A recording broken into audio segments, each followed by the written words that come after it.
Kitchenette!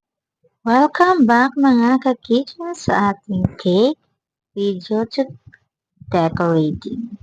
At ito ang ating cake ay may theme na Red Horse Theme Cake. Ube chiffon ang base ng ating cake at ube frosting yung nilagay natin fillings sa bawat layer. Cover ko siya ngayon ng black na frosting using black food color. So, black na siya. Nakikita niyo mga kitchen. Kundi lang nilagyan natin dyan, pero black na siya. Napakaganda ng Sugar King na food color. Yan, Sugar King yung ating gamit na food color dyan. Para kinisin natin itong cake, then printable toppers lang mga ka-kitchen yung ating i-design sa ating cake. Itong cake na to ay worth 650 pesos at ito ay i-deliver natin sa Santo Domingo, Nueva Ecija. Mapapalayo yung ating cake. This cake is last cake natin for the year 2024. Ang huling customized cake na ginawa ko sa year 2024. Bukod sa mga New Year's cake, ito yung pinaka-last sa mga customized cake natin mga ka-kitchen. At ito nga ay Red Horse Theme Cake. Ang ating client ay from Saudi Arabia. Yan. I-deliver natin yung Santo Domingo pero yung client na unang order nito ay nasa Saudi.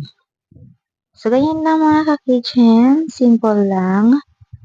Color black na, then printable toppers yung ating ilalagay para sa design niya.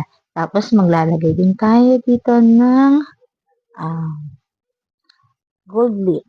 Yung gold leaf is edible po. Nakakain yung gold leaf. Kaya safe yun.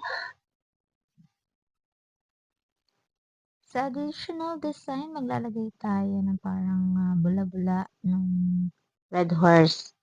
Yan, color white frosting lang yung ginamit natin dyan. Gumamit lang ako dyan ng piping tip na circle. Circle lang yung tip niya. So, yan. Ganyan lang yung design niya sa ating cake. Ayan, parang tumapon na red horse. Then, yung gold leaf. Ayan, nilagay na natin yung gold leaf. So, edible siya, nakakain.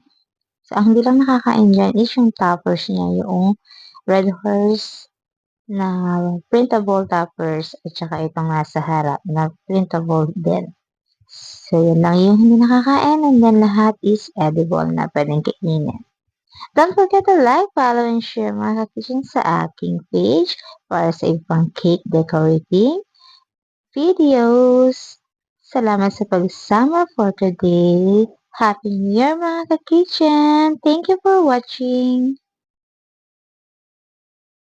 J&J, Jabez and Jacob Kitchenette!